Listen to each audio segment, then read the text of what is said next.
Saudara-saudari terkasih dalam Kristus, hari ini Sabtu 30 April 2022 dalam pekan kedua Paskah. Bacaan dibawakan oleh Valentinus Geri, Mazmur dilantunkan oleh Lydia Hanafi, dan renungan ditulis oleh Bernadette Esther. Selamat menekuni Sabda Allah. Marilah kita semakin mengasihi, semakin peduli, dan bersaksi.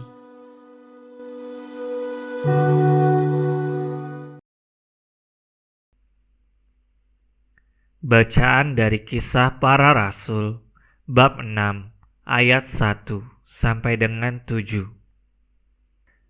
Di kalangan jemaat di Yerusalem, ketika jumlah murid makin bertambah, timbullah sungut-sungut di antara orang-orang Yahudi yang berbahasa Yunani terhadap orang-orang Ibrani, karena dalam pelayanan sehari-hari pembagian kepada janda-janda, mereka diabaikan. Berhubung dengan itu, ke-12 rasul memanggil semua murid berkumpul dan berkata,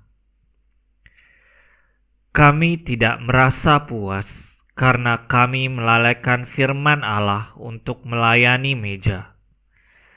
Karena itu, saudara-saudara, pilihlah 7 orang dari antaramu yang terkenal baik, yang penuh Roh Kudus dan hikmat, supaya kami mengangkat mereka untuk tugas itu, sehingga kami sendiri dapat memusatkan pikiran dalam doa dan pelayanan firman." Usul itu diterima baik oleh seluruh jemaat. Lalu mereka memilih Stefanus, seorang yang penuh iman dan Roh Kudus, dan Filipus, Prokorus, Nikanor, Timon, Parmenas, dan Nikolaus, seorang penganut agama Yahudi dari Antiokhia. Mereka itu dihadapkan kepada para rasul, lalu para rasul pun berdoa dan meletakkan tangan di atas mereka.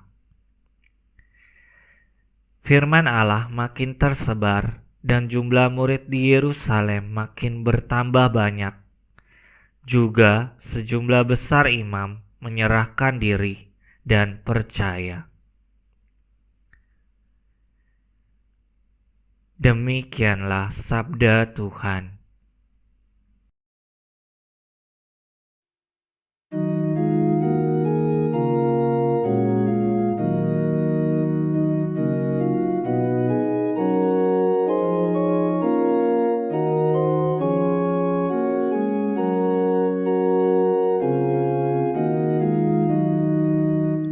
Kasih setiamu ya Tuhan, kiranya menyertai kami, seperti kami berharap kepadamu. Bersorak-sorailah dalam Tuhan, hai orang-orang benar. Sebab memuji-muji itu layak bagi orang jujur. Bersyukurlah kepada Tuhan dengan kecapi.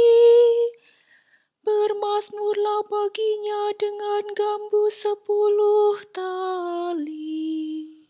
Kasih setiamu ya Tuhan, kiranya menyertai kami, seperti kami berharap kepadamu. Sebab firman Tuhan itu benar, segala sesuatu dikerjakannya dengan kesetiaan. Ia senang dengan keadilan dan hukum. Bumi penuh dengan kasih setianya. Kasih setiamu ya Tuhan, kiranya menyertai kami,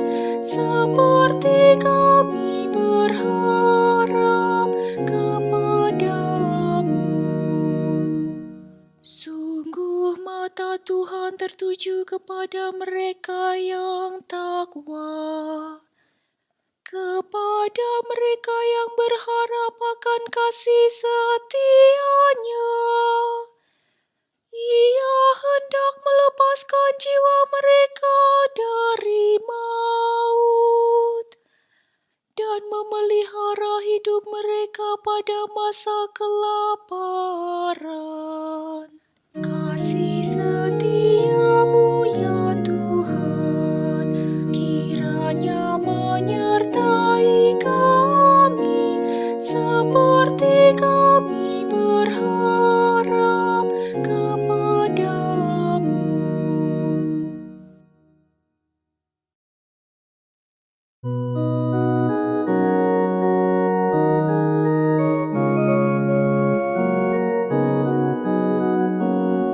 Haleluya, haleluya, haleluya. Kristus pencipta semesta alam telah bangkit. Ia penuh belas kasih kepada umat manusia. Haleluya, haleluya, haleluya.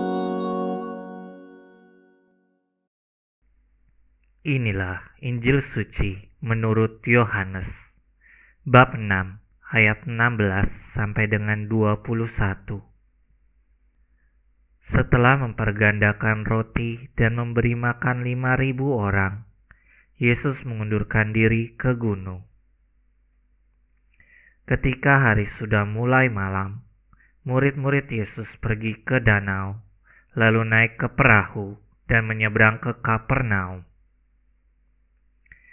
Ketika hari sudah gelap, Yesus belum juga datang mendapatkan mereka, sedang laut bergelora karena angin kencang.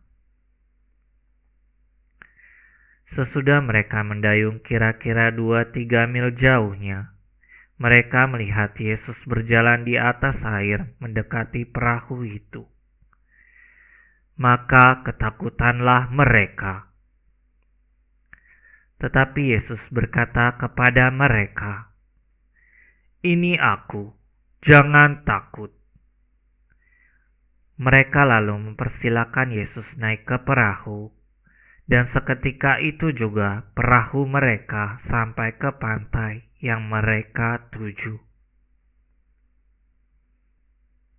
Demikianlah sabda Tuhan.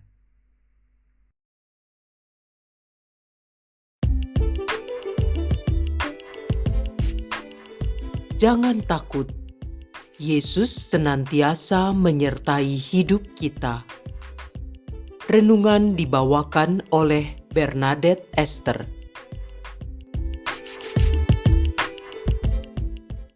Ibu bapak, saudari-saudara, dan para sahabat muda, pada bulan Juni 2011, media massa dunia dipenuhi berita tentang aksi seorang ilusionis asal Inggris, Stephen Fry, dengan nama panggung Dinamo. Pada 26 Juni di tahun itu, Dinamo berjalan sekitar 100 meter di atas sungai Thames, persis di depan gedung parlemen Inggris. Aksi yang menggemparkan itu dilakukannya untuk mempromosikan acara baru di televisi, Dinamo Mission Impossible. Hingga kini, trik yang dilakukan Dinamo itu belum terpecahkan. Namun, kala itu aksinya mengingatkan orang pada kisah Yesus yang berjalan di atas air, seperti yang kita dengar dalam bacaan Injil suci menurut Yohanes tadi. Yohanes mencatat kisah Yesus berjalan di atas air secara singkat, hanya dalam 4 ayat. Yohanes tidak menceritakan tentang Petrus yang turun dari perahu dan berjalan di atas air ke arah Yesus. Ketika Petrus merasakan tiupan angin, ia menjadi takut dan mulai tenggelam, seperti yang dikisahkan Matius bab 14 ayat 29 sampai dengan ayat 30. Kisah Yesus berjalan di atas air terjadi setelah mukjizat Yesus menggandakan roti dan memberi makan 5.000 orang dengan 5 roti jelai dan 2 ikan. Hari sudah mulai malam ketika para murid akan menyeberang ke Kapernaum dengan perahu melintasi Danau Galilea. Danau Galilea atau Danau Genesaret atau disebut juga Laut Tiberias adalah danau yang cukup luas. Lebarnya hampir mencapai 10 km dengan panjang hampir mencapai 26 km. Ketika para rasul sudah mendayung kira-kira 2-3 mil jauhnya, mereka melihat Yesus berjalan di atas air mendekati perahu. Dan ketakutanlah mereka. Ya, wajar kalau para murid merasa takut, karena secara natural memang tidak ada manusia yang bisa berjalan di atas air.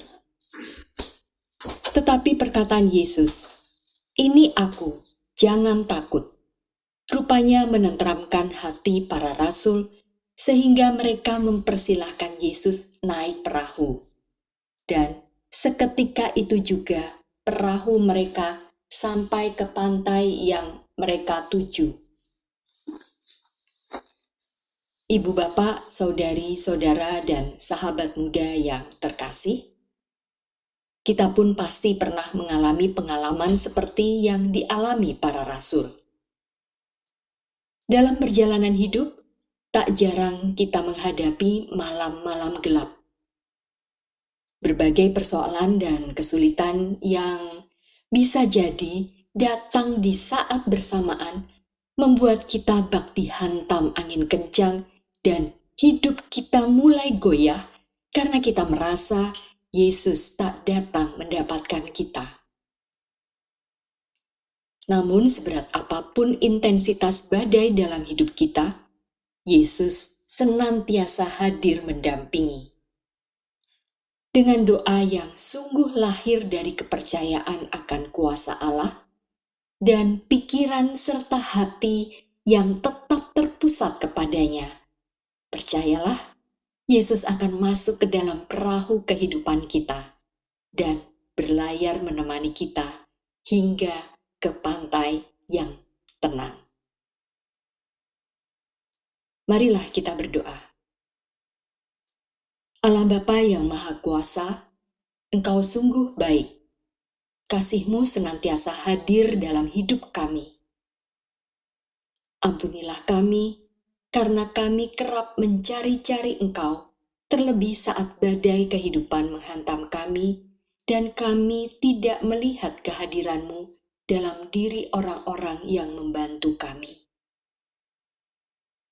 Utuslah Roh Kudus untuk menerangi akal dan budi kami, agar kami lebih peka akan kehadiran-Mu dan bisa mendengar-Mu mengatakan, "Ini aku, jangan takut." Amin.